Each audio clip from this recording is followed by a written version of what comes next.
राधे राधे। जय श्री कृष्णा। आप सभी को नागपंचमी की हार्दिक शुभकामनाएं। नागपंचमी का त्यौहार हिंदू धर्म में जीव जंतुओं और प्रकृति के प्रति सम्मान का प्रतीक होता है। इस दिन नाग देवता की पूजा की जाती है, जिससे कि काल सर्प दोष से मुक्ति मिलती है, परिवार की रक्षा होती है और भगवान शिव व श्री कृष्ण जी का आशीर्वाद प्राप्त होता है। अब इसका धार्मिक और पौराणिक महत्व क्या है? शिव और श्री विष्णु जी से संबंध। भगवान शिव अपने गले में नाग धारण करते हैं और भगवान श्री विष्णु जी शेष नाग पर विश्राम करते हैं। और अगर इस दिन नाग पूजा की जाए तो कुंडली के दोष खत्म हो जाते हैं। और श्री कृष्ण द्वारा कालिया नाग का वध न करके उसे सुधारने की कथा इस दिन से ही जुड़ी है। और राजा जन्मेजय ने सर्प सत्र यज्ञ से नागों की रक्षा आस्तिक मुनि ने इसी पंचमी तिथि को की थी।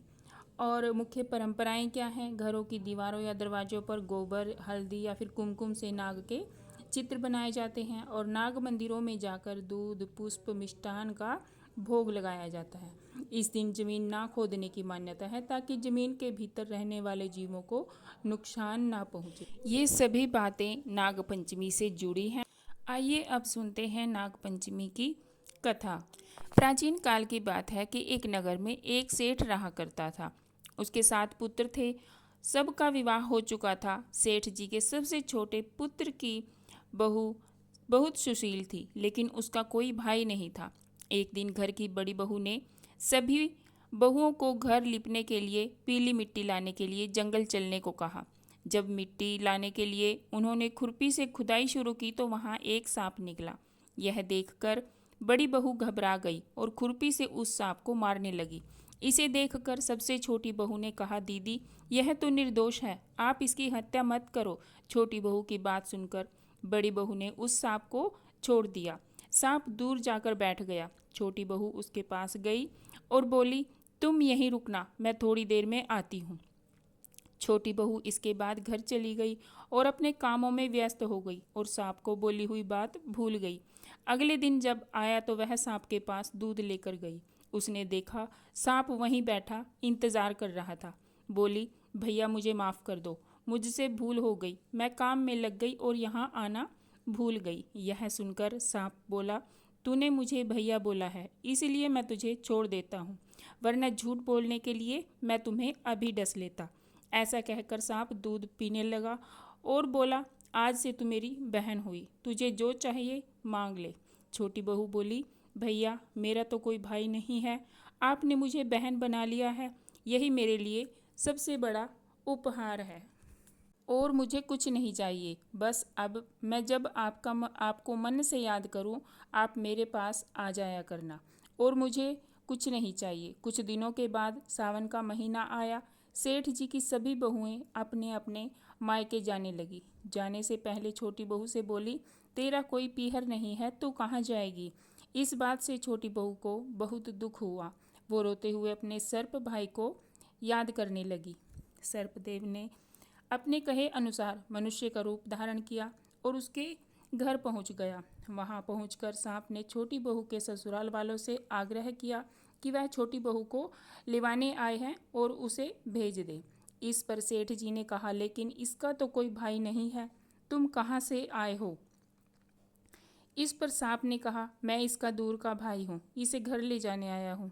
यह सुनकर घर वालों ने छोटी बहू को उसके साथ भेज दिया।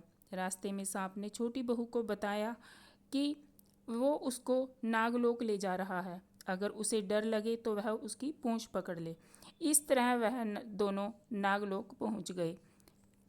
नागलोक में धन, ऐश्वर्य और रत्नों को देखकर वह दंग रह गई। वहाँ सर्पदेव ने उसका परिचय अपनी माँ से करवाया और कहा, माँ, इसने मेरी जान बचाई है और आज से यह मेरी बहन है, इसीलिए मैंने इसे अपनी छोटी बहन माना है। यह हमारे साथ कुछ दिनों तक रहेगी। यह जानकर सर्प की माँ ने छोटी बहू का स्वागत किया और बहू को बहुत आराम पूर्वक रखा। नागलोक में शेषनाग के छोटे छोटे बच्चे भी रहते थे, जिन्हें सर्प की माँ रोज दूध पिलाया करती थी।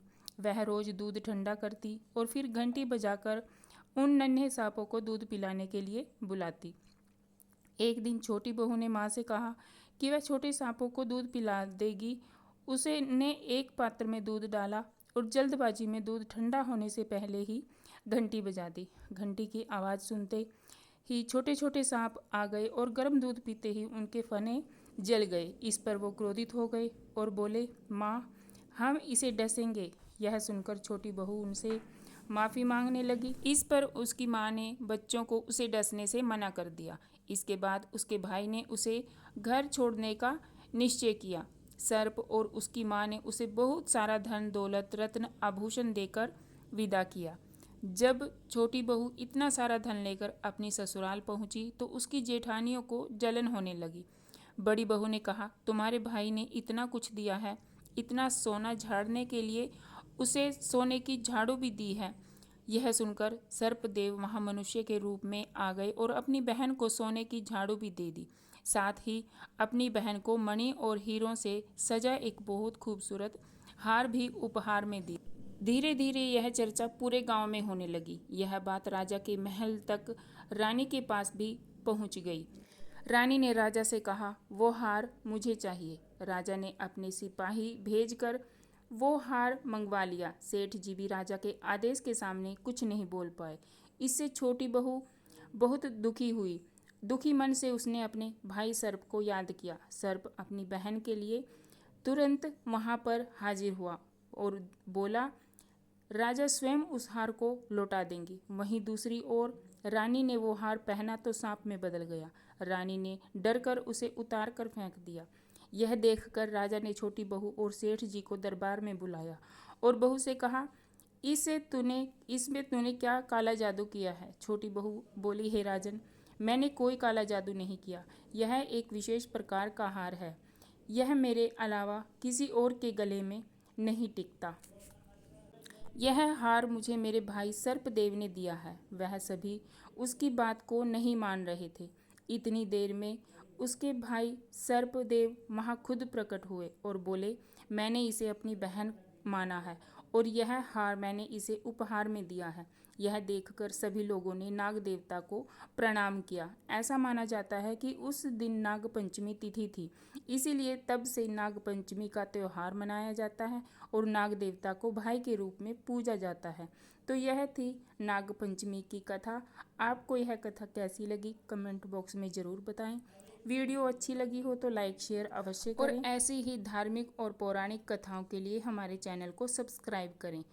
फिर से एक बार आप सभी को नाग पंचमी की हार्दिक शुभकामनाएं। राधे राधे, जय श्री कृष्णा।